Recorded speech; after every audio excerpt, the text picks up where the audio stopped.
ON1 Resize is an unbelievable program inside of ON1 Photo 10. It allows you to do everything from enlarge a photo to crop it and get it ready to print.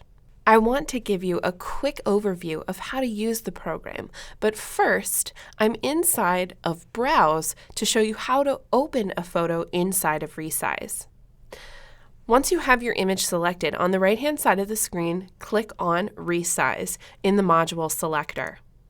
It'll open up this dialog box asking if you want to edit a copy or edit your original.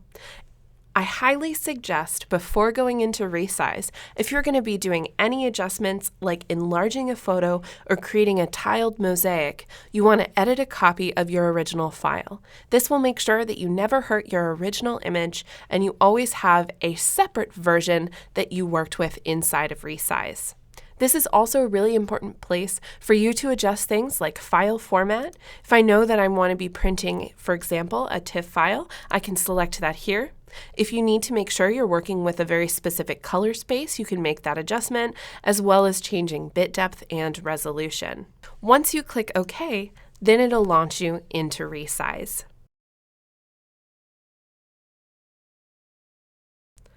Once you're inside Resize, on the right-hand side of the screen, you'll see that you have lots of different panes, the most important being your document size. This is the current size of your photo as it came into Resize. Mine is 19.2 inches by 12.8 inches at 300 pixels per inch.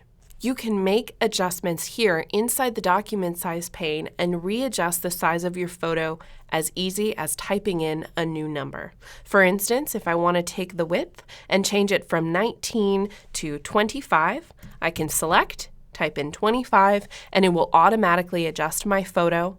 My width and height are connected together so that I don't stretch out my photo, and you'll also notice that the resolution stays exactly the same.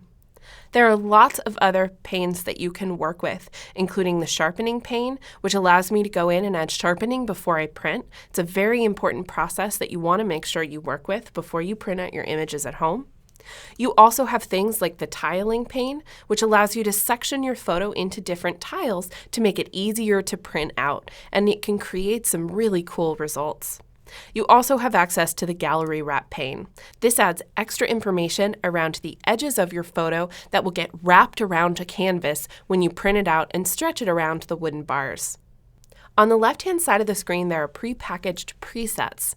If you don't want to have to manually adjust things like your document size, try and figure out sharpening or gallery wrap adjustments, you can choose a printer type and a paper type on the left-hand side and then go from there.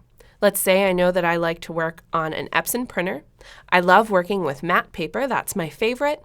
When I open this up, you'll see all of these different pre-packaged sizes. I know that I want to print this 20 by 30. So I'll go down to Epson Matte 20 by 30, click the preset, it'll automatically resize, add a crop box to my image if I need to crop my photo, and it'll apply specialized sharpening for Epson matte paper. On the left-hand side of the screen, you'll see that there is a crop tool. You can also adjust your crop box, you can level out your images, and you can choose and create custom sizes. If 20 by 30 isn't exactly the size that I want, I can also go in and let's say I want it to be 20 by 35 or 35 by 42. I can make all of those adjustments in the tool options bar once my crop tool is selected. Once you're done inside ON1 Resize, you can go to the bottom right-hand corner and just click Save.